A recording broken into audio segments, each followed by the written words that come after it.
नमस्कार मित्रांनो, अशोक मामा या मालिकेच्या आजच्या भागात आपण असं पाहतो की भैरवी ऑफिसमध्ये येते आणि सगळ्यांना विचारते की माझगावकर कुठे आहेत. गायधनी म्हणतात आज ते मेन ऑफिसला गेलेत. भैरवी म्हणते नाही, मेन ऑफिसला नाही गेलेत, ते माझी चौकशी करून झाली. इव्हन रेस्टोरेशन डिपार्टमेंटला सुद्धा ते गेले नाही आहेत. तर आता हर्षा हळूच आवाजात तृप्तीला म्हणते सुपर हिरो थकला वाटतं. भैरवी म्हणते काय म्हणालीस? हर्षा म्हणते काही नाही, अगं तू त्यांना फोन ट्राय का करत नाहीयेस? भैरवी म्हणते तेवढी अक्कल नसेल का मला हर्षा? फोन करून झालाय, नॉट रिचेबल आहे. मी मेसेज पण केला होता, डिलिव्हर पण होत नाहीये मेसेज, काही कॉन्टॅक्टच होत नाहीये. मेन ऑफिसमधून आता मला विचारतायत ते कुठे गेलेत, आता काय उत्तर देऊ मी? तर आता हर्षा म्हणते की हाऊ रिस्पॉन्सिबल, म्हणजे असं कोणाला काही न सांगता निघून जाणं म्हणजे? तर भैरवी हर्षाला अडवतच म्हणते प्लीज हा हर्षा माझ्या डोक्यात जाऊ नकोस, मी आता तुला वॉर्न करते. तर हर्षा म्हणते ओके ठीक आहे, आय एम सॉरी. पुढे भैरवी म्हणते बरं, कोणाचा काही कॉन्टॅक्ट झाला त्यांच्याशी तर मला लगेच कळवा. त्यानंतर इकडे अनिश सुद्धा अशोक मामांना फोन ट्राय करत असतो, पण त्यांचा फोन लागत नाही. पुढे आता अनिश भैरवीला फोन करतो आणि म्हणतो की बाबा कुठे आहेत? भैरवी म्हणते अरे मी तुलाच विचारणार होते, तुझा काही कॉन्टॅक्ट झाला का त्यांच्याशी? अनिश म्हणतो कसा होईल, त्यांचा फोन नॉट रिचेबल लागतोय, कुठे आहेत ते? भैरवी म्हणते मला नाही माहिती अनिश. अनिश रागातच म्हणतो नाही माहीत म्हणजे? भैरवी म्हणते अरे म्हणजे रेस्टोरेशन ऑफिसला जातोय असं म्हटले होते, पण तिथे नाही गेलेत ते. अनिश म्हणतो की अगं ते 65 इयरचे आहेत आणि ही वेळ आहे का बाहेर जायची? पाऊस कधी पडतो, तुला काही कळत नाही का? काही झालं तर त्यांना? भैरवी म्हणते माझ्यावर चिडचिड करून काय होणार आहे का अनिश? मी सुद्धा खूप घाबरली आहे आणि तू? तर अनिश तिला आडवतच म्हणतो की एक मिनटं, तुमच्या ऑफिसमध्ये दुसरं कोणी काम करायला नाही का? सगळी कामं बाबांनीच करायला पाहिजेत का? भैरवी म्हणते की आता तू काही बोलतोयस हा अनिश? चल मला ना आता वाद घालायचा नाहीये, मी बघते काय करायचं ते, बाय. असं म्हणत आता भैरवी फोन कट करते. तर आता इकडे हर्षा अशोक मामांबद्दल म्हणत असते की ज्या वयात घरात बसून नातवंडांना खेळवायचं, टीव्ही सिरियल बघायची, मित्रांसोबत फिरायला जायचं, हे सगळं सोडून स्वतःच्या अंगावर मोठी जबाबदारी घेतली ना की हे असंच होतं सगळं. गायधनी म्हणतात तू माझ्याबद्दल बोलतेस का? हर्षा म्हणते तुमच्याबद्दल नाही गायधनी, अहो तुमच्याबद्दल मी कसं बोलेल, मला तुमच्याबद्दल फार रिस्पेक्ट आहे. तुमच्याबद्दल मी नाही बोलते. या कंपनीत तुम्ही सगळ्यात जुनी एम्प्लॉई आहात, सगळ्यात सिनियर आहेत. मी तर नव्यांबद्दल बोलते. काय प्रोजेक्टसाठी ग्रीन लाईट आणायला गेलेत ते, आता मोठी लोक, आता काय सिग्नलच घेऊन येतात की काय कुणास ठाऊक. तर तृप्ती म्हणते अगं कुठून आणणार ते ग्रीन लाईट? अगं इतकी वर्ष आपण काय काय राडी करून प्रोजेक्ट केलेत ऑन, हे तर तुला माहितीच आहे ना. तर नितसुरे म्हणतो की एखादा ऑफिसर पैसे घेतो, जर ते पैसे नाही दिले तर तो फाईल डांबून सुद्धा ठेवतो, पण हे माझगावकर यातलं काही एक करणार नाही. शिस्त म्हणजे शिस्त, एवढंच करू शकतात ते. असं केलं ना तर कोण देणार आहे यांना परमिशन, सांगा बरं मला?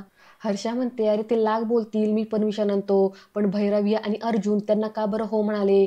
भैरवीचा काय प्रॉब्लेम आहे? तिला काय सिद्ध करायचं असतं की बघा माझे सासरे किती ग्रेट आहेत ते? आता बघा तुम्ही सगळेजण यांच्या नादात ना परमिशन नाही मिळाली ना तर काय करायचं आपण? अहो गायदानी तुम्हाला पाठवलं असतं ना, तुम्ही तर सिनियर आहात ना. तर गायधनी म्हणतात की माझगावकरांची अपॉइंटमेंट तूच केली होतीस ना हर्षा, तुला काय वाटलं होतं? माझगावकरांची अपॉइंटमेंट केली तू तर भैरवीला त्रास होईल, तिचे सासरे आहेत, धड काम पण करणार नाहीत, भैरवीला काहीच बोलता येणार नाही, त्यांची गोची होईल. पण माझगावकर उत्तम काम करतायत आणि त्यामुळे भैरवीला मदतच होती, हे तुला दिसतंय. आणि दुसरी गोष्ट, माझगावकरांच्या जागी मी असण्याचं काहीच कारण नाहीये, माझगावकरांचं काम हे चांगलंच आहे. तर योगिता म्हणते आणि हर्षा तू त्यांच्या वयाची होशील ना तेव्हा तुला कळेल, वयस्कर माणसांची अशी चेष्टा मस्करी करायची नसती. अगं आपण सगळेजण त्यांच्या जागी कधीतरी येणारच आहोत, कदाचित आपली अवस्था त्यांच्यापेक्षा खूप वाईट असेल, लक्षात ठेव. तर गायधनी म्हणतात चला आणि आता इथे भुलभुल करत बसू नका, सगळेजण आपापल्या कामाला लागा, चला निघा आणि आम्हाला पण काम करू द्या. असं म्हटल्यावरती आता हे सगळेजण त्यांच्या त्यांच्या कामाला लागतात. तर इकडे आता घरी केशवभाऊनी चांगलं मस्तपैकी जेवण केलेलं असतं. ते म्हणतात चला पोटभर जेवण झालेलं आहे, आता झोपायची वेळ झाली, चला झोपतो मी. तितक्यात दारावरची बेल वाजते. राधाबाईंनी म्हणतात जा दरवाजा उघडा. केशवभाऊ म्हणतात आता झोपेच्या वेळेला कोण मारायला आलंय बरं? असं म्हणत अगदी जीवावर आल्यागत ते जाऊन दरवाजा उघडतात आणि समोर कोण आलंय ते न पाहताच म्हणतात ओ जा, मालक नाहीत घरी. तर आता अर्जुन आलेला असतो. अर्जुन म्हणतो अहो मामा थांबा, मी आलोय. असं म्हणत आता हा अर्जुन आतमध्ये येतो आणि तो किशाभाऊंना म्हणतो की काय मग मामा, मी बेल वाजवलेली तुम्हाला कसं बरं ऐकायला आली? तर किशाभाऊ आता ततमम करायला लागतात. राधाबाईंनी पुढे येतात आणि म्हणतात कसं आहे ना, त्यांना असं मध्येच ऐकू येतं, मध्येच गायब होतं ऐकायचं, त्यांचं काय असं चालूच असतं. तर अर्जुन म्हणतो बरं मी तुम्हालाच बघायला आलोय. आता हे दोघं जण जरा ततमम करायला लागतात आणि म्हणतात की म्हणजे? तर अर्जुन म्हणतो म्हणजे तुमचा प्रॉब्लेम सॉल्व्ह करायला आलोय, चला डॉक्टरकडे जाऊया आपण. तर आता राधाबाईंनी मात्र आडेवाडी घेत म्हणतात की नाही नाही, आता कुठे डॉक्टरकडे, आता नको डॉक्टरकडे, केवढं बाहेर ऊन आहे ना. तर अर्जुन म्हणतो, "अहो ऊन कसलं, आपल्याकडे चांगली एसीची कार आहे, आपण एसीत बसून जायचं, इथून जायचं तिथं उतरायचं, तिथून परत गाडीत बसायचं आणि इथं येऊन उतरायचं." तर किशोरभाऊ आणि राधाबाईंनी जाम घाबरतात. किशोरभाऊ म्हणतात, "नाही नाही, आम्ही डॉक्टरकडे जाऊन आलो, आम्ही जाऊन आलो डॉक्टरकडून." अर्जुन म्हणतो, "काय सांगता? मग बघू प्रिस्क्रिप्शन बघू तुमचं." तर राधाबाईंनी म्हणतात, "नाही नाही, ते प्रिस्क्रिप्शन त्यांनी काही दिलेलं नाही बाबा असं." तर अर्जुन म्हणतो, "मग गोळ्या औषधात त्याचं काय झालं, ते घेतलं का नाही?" किशोरभाऊ म्हणतात, "हो घेतलं ना." तर आता राधाबाईंनी म्हणतात, की "काय झालं, ते फोनवरती डॉक्टरांनी विचारलं ना, मग त्याच्यावरतीच आम्ही औषधं घेतली." तर अर्जुन म्हणतो, "हो का, बघू बरं औषधं दाखवा." तर आता राधाबाईंनी म्हणतात, "ते काय संपून गेलं औषध. एका कानात एक वतलं आणि लगेच अर्धी बाटली होती ती दुसऱ्या कानात वतली." तर आता अर्जुन म्हणतो, की "काय सांगता? हो असं केलं तर तुम्हाला अजून काही होईल ना, असं डायरेक्ट संपवायचं नसतं औषध." तर आता राधाबाईंनी मात्र ततममच करत असतात. त्यांना काय बोलावं ते काही सुचत नसतं. तर आता अर्जुनच्या चांगलंच लक्षात आलेलं असतं, की हे दोघं जण खूप लबाडी करून खोटं बोलतायत ते. तर अर्जुन सुद्धा मागे हटत नाही. तो त्यांना फोर्स करायला लागतो, की "नाही, नाही, चला, चला डॉक्टरकडे चला. अजून काही झालं म्हणजे मग." आता राधाबाईंनी रडायचं नाटक करतात आणि म्हणायला लागतात, "आम्ही अडाणी माणसं, शहर नवीन आम्हाला, अनोळखी डॉक्टर, कुठली सुई टोचली-बिचली, मारलं-बिरलं आम्हाला तर काय करणार? नको, नको, डॉक्टरकडे नको." अर्जुन म्हणतो, "अहो असं काही होणार नाहीये. डॉक्टर माझ्या चांगल्या ओळखीचे आहेत." तर किशाभाऊ म्हणतात, "हां, कसं काय तुझ्या डॉक्टर ओळखीचे आहेत?" आता अर्जुन म्हणतो, "मी तर हे हळू बोललो, तुम्हाला कसं ऐकू आलं?" राधाबाईंनी म्हणतात, "अरे तुला म्हटलं ना, त्यांना अधूनमधून असं ऐकू येतं, जवळ असलं की त्यांना ऐकू येतं." तर आता किशाभाऊ म्हणतात, "अरे तुझं नाव अर्जुन ना, तू काय आम्हाला मासा-बिसा समजलास की काय? डायरेक्ट आमच्यावरच निशाणा धरलाय. अरे तुला सांगतो ना, की डॉक्टरकडून नको जायला." अर्जुन म्हणतो, "पण का? अहो चला, तुमचा त्रास वाढेल." राधाबाईंनी विषय बदलतच म्हणतात, की "नको, नको, चल, चल, तुला ना मी चांगलं लिंबू सरबत करून देते, चल तू." असं म्हणत आता हे दोघं जण बळजबरीनं त्याला बसवतात आणि लिंबू सरबत देतात. तर आता राधाबाईंनी रडायचं नाटक करतच म्हणायला लागतात, की "कशाला पाहिजे डॉक्टर-फिक्टर? मला काही वाटत नाही का, की माझ्या नवऱ्याला बरं वाटावं? पण पैसे कुठून आणणार बाप्पा? डॉक्टरांच्या फीचे पैसे किती असतात? त्या तपासण्या, त्या नळ्या, परीक्षा ह्या सगळ्यांसाठी पैसे नाही का लागत? ते पैसे कुठून आणावं?"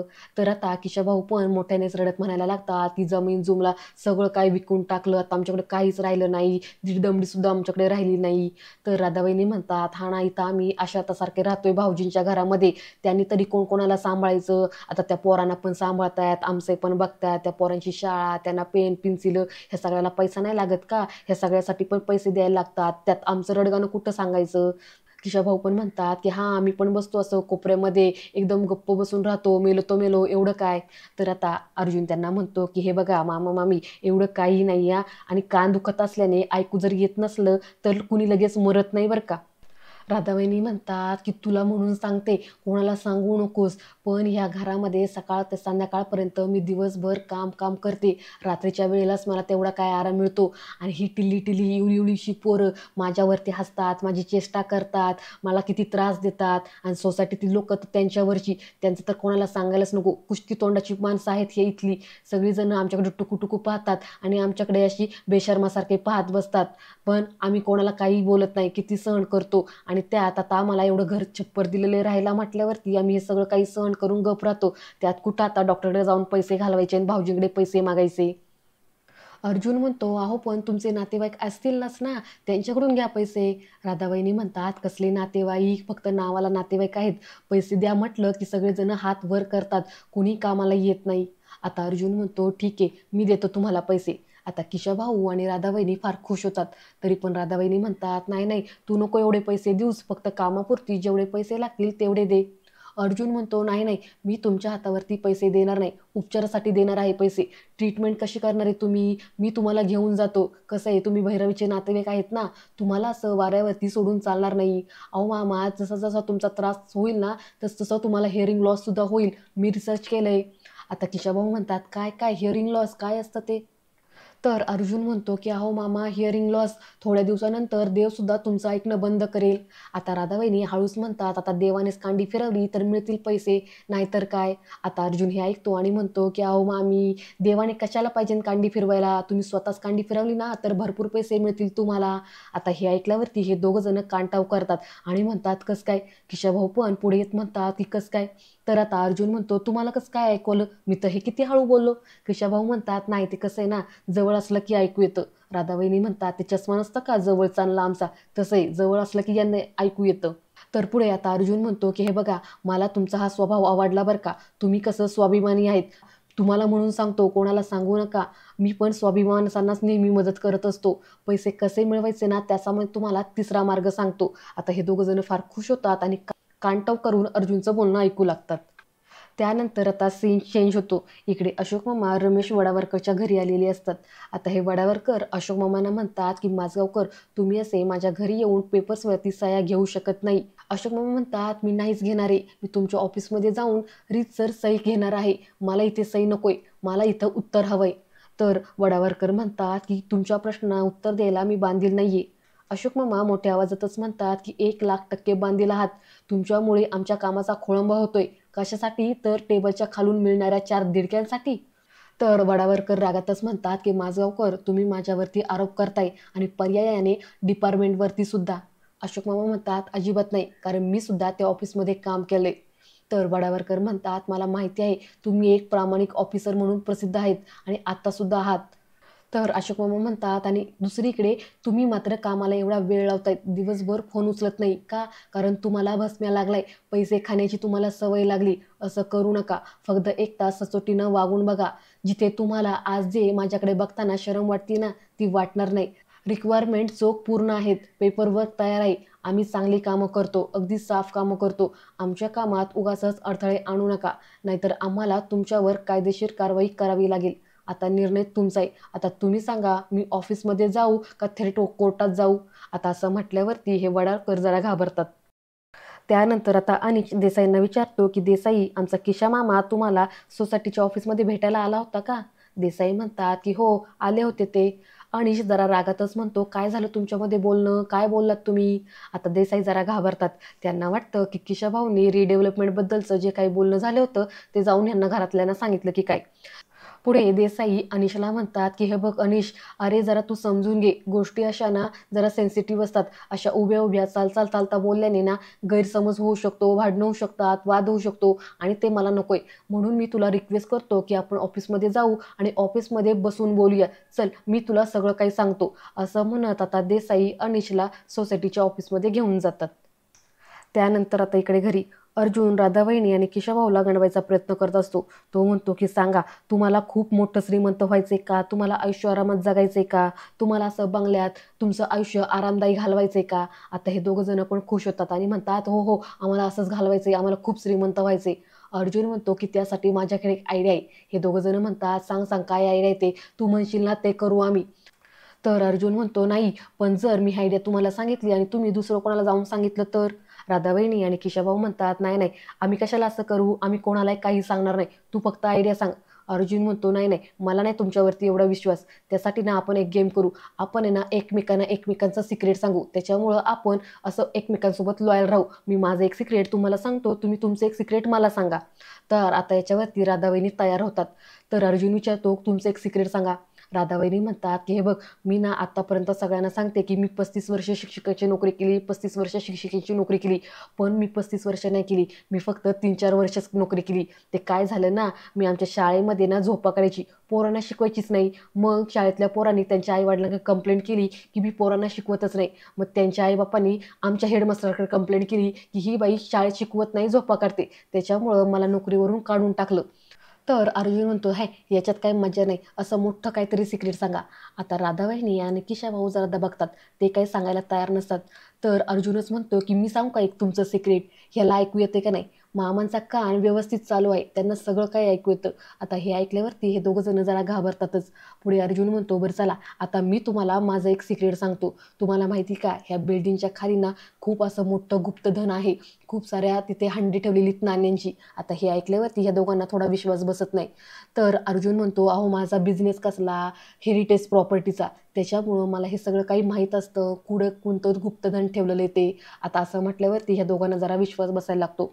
पुढे अर्जुन म्हणतो की हे शोधायचं कसं? यासाठी ना माझ्याकडे एक यंत्र आहे, पण ते यंत्र मी असं सोसायटीमध्ये घेऊन फिरू शकणार नाही ना, मला वेळ समजतील. तुम्ही या सोसायटीत राहता ना, तर ते यंत्र मी तुम्हाला देतो.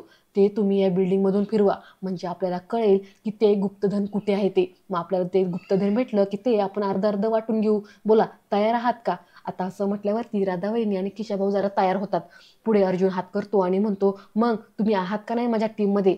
तर किशा भाऊ आणि राधा वहिनी दोघं जण अर्जुनच्या हातावरती हात ठेवतात आणि टीममध्ये आहोत असं म्हणतात. आणि मित्रांनो, आजचा हा भाग इथे संपतो. उद्याच्या भागात आपण असं पाहणार आहोत की आता भैरवी बाहेर येते आणि परत एकदा अशोक मामांबद्दल चौकशी करते आणि विचारते की कोणाचा काही कॉन्टॅक्ट झालाय का माझगावकरांसोबत. तर हर्षा म्हणते की त्यांचा फोन बंद आहे, माझगावकर काम सोडून पळून गेले असतील. तर भैरवी हर्षावरती चिडतच म्हणते की प्लीज हा स्टॉप. तर हर्षा तिच्यावरती रागवतच म्हणते की तुला काही प्रॉब्लेम होणार नाही. अगं गेले कित्येक दिवस आम्ही मेहनत करतोय, ती सगळी आता वायाला गेली. पुन्हा एकदा आता आमच्या नोकरीवरती गदा येणार. तुला काय झालंय बोलायला? हे सगळं ना फक्त तुझ्या सासऱ्यांच्या हट्टीपाईमुळं होतंय. त्यांच्याऐवजी कोणी तरुण माणूस पाठवला असता तर आतापर्यंत पैसे देऊन तो सह्या करून घेऊन आला असता. अशा फेऱ्या मारायची गरज भासली नसती. तितक्यात आता पाठीमागून अशोक मामा येतात आणि म्हणतात की बरोबर आहे, नुसत्या फेऱ्या मारून काम होतच नाही, बुद्धीने आणि सचोटीनं होतात. हे घ्या आपल्या प्रोजेक्टचे पेपर, मी सह्या घेऊन आलोय असं म्हणत आता ती फाईल भैरवीकडे देतात. मित्रांनो, आजचा हा भाग तुम्हाला तुम्हाला कसा वाटला ते मला कमेंटद्वारे नक्की कळवा आणि पुढील भाग पाहण्यासाठी चॅनलला सबस्क्राईब करा. धन्यवाद.